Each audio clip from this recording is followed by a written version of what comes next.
ക്രിസ്തുമസിനായി അണിഞ്ഞൊരുങ്ങി ഇറാനും. ടെഹ്റാൻ അടക്കമുള്ള ഇറാനിയൻ നഗരങ്ങളിൽ നിന്നും പുറത്തുവരുന്ന ക്രിസ്തുമസ് കാഴ്ചകൾ ഇപ്പോൾ ലോകം മുഴുവൻ ചർച്ച ചെയ്യുകയാണ്. ഇറാനിലെ ഭരണകൂടവും ക്രിസ്മസ് ആഘോഷങ്ങൾക്ക് അനുകൂലമായി പ്രതികരിക്കുന്നു എന്നാണ് പുറത്തുവരുന്ന റിപ്പോർട്ടുകൾ. ഇറാനിൽ ക്രൈസ്തവരുടെ ജനസംഖ്യ വർദ്ധിക്കുന്നുവെന്നും നിരവധി ആളുകൾ ക്രിസ്തീയ വിശ്വാസം സ്വീകരിക്കുന്നുവെന്നുമുള്ള റിപ്പോർട്ടുകൾ പുറത്തുവരുന്നതിന് ഇടയിലാണ് ഇറാനിൽ ഇപ്പോൾ നടക്കുന്ന ക്രിസ്തുമസ് ആഘോഷങ്ങളും ഇത് സംബന്ധിച്ചുള്ള അലങ്കാരങ്ങളും ക്രിസ്തുമസ് മാർക്കറ്റുകളിൽ ഷോപ്പിങ്ങിനായുള്ള ആളുകളുടെ തിരക്കും ശ്രദ്ധേയമാകുന്നത്. ഇറാൻ ഇപ്പോൾ വലിയ വൈദ്യുതി ക്ഷാമമാണ് നേരിടുന്നത് എങ്കിലും ക്രിസ്തുമസ് ദിനത്തിൽ വിളക്കുകൾ തെളിക്കുന്നതിനും മറ്റും ഗവൺമെന്റ് മുൻകൈയെടുക്കുന്നതായി ആളുകൾ വ്യക്തമാക്കുന്നു.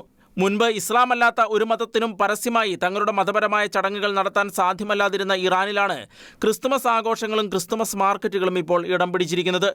പുരോഗമനവാദിയായി അറിയപ്പെടുന്ന ഇപ്പോഴത്തെ ഇറാൻ പ്രസിഡന്റ് മസൂദ് പെസൻഷ്കിയാൻ പ്രസിഡന്റായി അധികാരമേറ്റെടുത്ത ശേഷം ജനങ്ങളുടെ മുകളിൽ മതനിയമങ്ങൾ അടിച്ചേൽപ്പിക്കുന്നതിനടക്കം മാറ്റങ്ങൾ കൊണ്ടുവന്നതിന് പിന്നാലെയാണ് ഇപ്പോൾ പരസ്യമായി ക്രിസ്തുമസ് ആഘോഷങ്ങളും നടത്തപ്പെടുന്നത്. തീവ്ര ഇസ്ലാമിക നിയമങ്ങൾ പിന്തുടർന്നിരുന്ന ഇറാനിൽ ഇപ്പോൾ മാറ്റത്തിന്റെ കാറ്റ് വീശുകയാണ്. ഇറാനിലെ തെരുവുകളിൽ ഇപ്പോൾ പരസ്യമായി ക്രിസ്തുമസ് ആഘോഷങ്ങളുടെ അലയൊലികൾ മുഴങ്ങുകയാണ്. International desk, Shekinah news.